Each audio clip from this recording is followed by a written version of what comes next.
So guys, today we are going to study solids principles.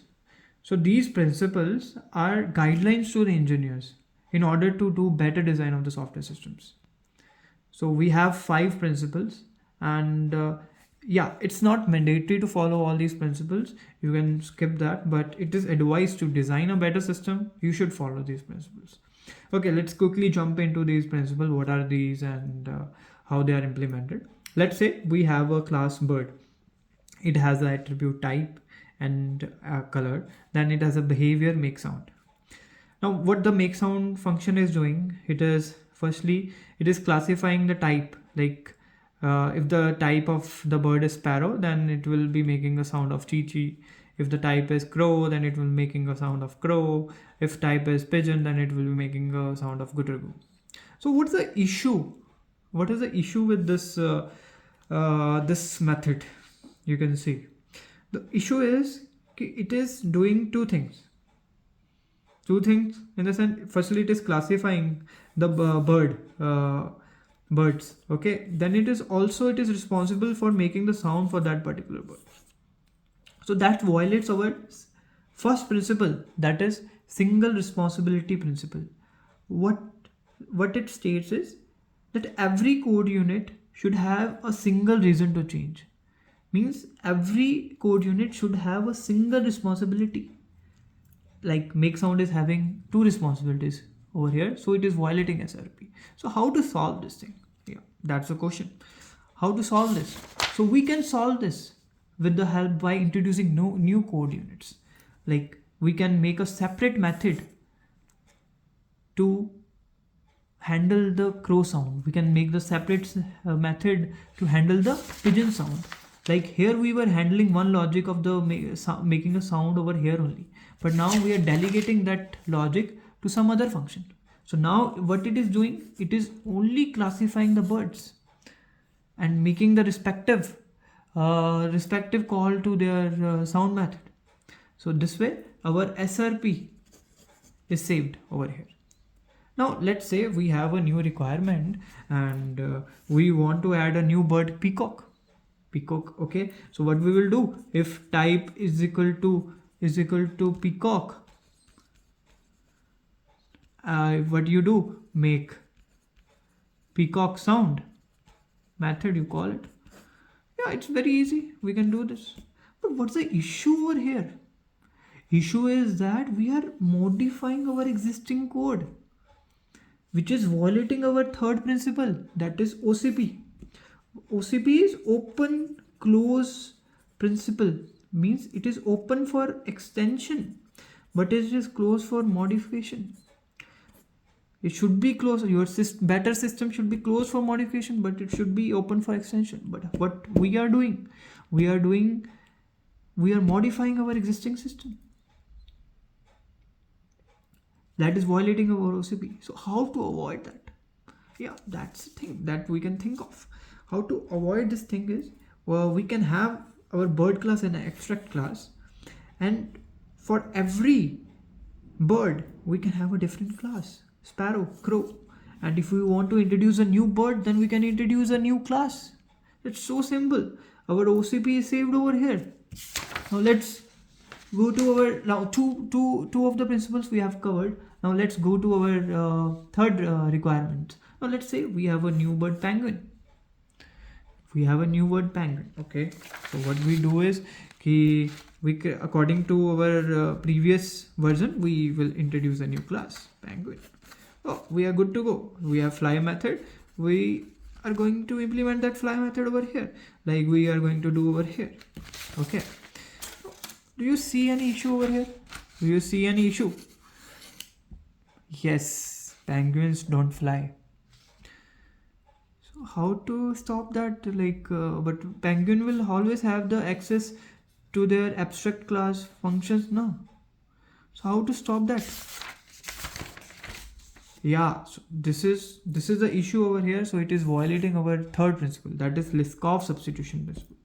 What it states as, your child class object should be able to replace your parent class object without breaking the system. But here it is breaking the system because penguins can't fly. So in order to solve that, what we do is we create an interface, flyable, and we have a method behavior over here, and whoever want to fly, whoever bird want to fly, it will just implement this flyable interface, and it will get this fly method, and it will just implement that fly method. Easy peasy. Now our three of our principles has been covered. Now let's say now the flying birds also dance. Yeah, okay, flying birds also dances. So what we will do is we will introduce a dance function over here. But do you see what's the issue over here? So the issue is we are modifying our system. Now our flyable interface is doing two things, fly as well as dance. So it is violating SRP. It is violating OCP because we are modifying our existing system.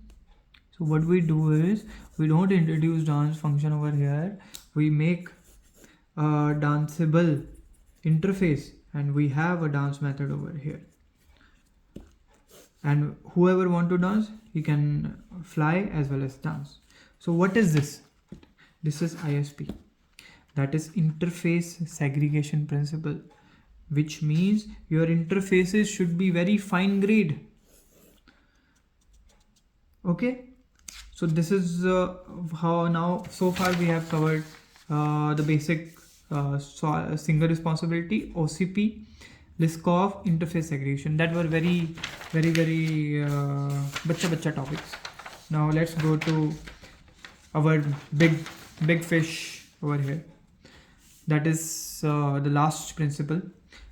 Let's say according to our current version of our code, let's say peacock and sparrow has the same fly capabilities, so they will have the same fly functions.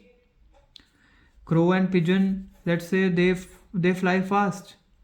Sparrow and peacock fly slow, so they will have the same code over here. What's the issue over here? Could you see any issue over here? Yes, there's code duplicacy over here. In order to avoid the code duplicacy, what you will do? I will make a kind of a fast flyter class and a slow flyter class, and in my crow class or in my pigeon class, what I will do, I will pass a flyter object over here, and I will create a fast flyter object, and we will just use the make fly method of fast flyter. This is easy peasy. But do you see any issue over here? Do you see over any issue? Yeah, it is violating our last principle, dependency inversion principle. So what it states, dependency inversion principle, what it states, your higher level module should not be dependent upon the lower level modules. Here what it was happening, crow was your higher level module and fast flyter was your low level module, and crow was depending upon your lower level module. That is clearly avoided by dependency inversion principle. So what dependency inversion want? So your high level module should not depend upon the lower level module, but instead it should depend upon the abstractions. Abstraction क्या है यहाँ पे? Flyter क्या है? Interface. That is not implementation. So how we will use this thing is we will pass a flyter object and in the constructor, and from the client will create the new fast flyter object, and it will pass to the crow constructor. Now the crow is dependent upon the abstraction. Now how come the word inversion, dependency inversion? What is inversion? Yeah, you must be having doubt. What is this inversion? Client earlier, when crow was dependent upon fast flyter, client was dependent upon the crow. Now.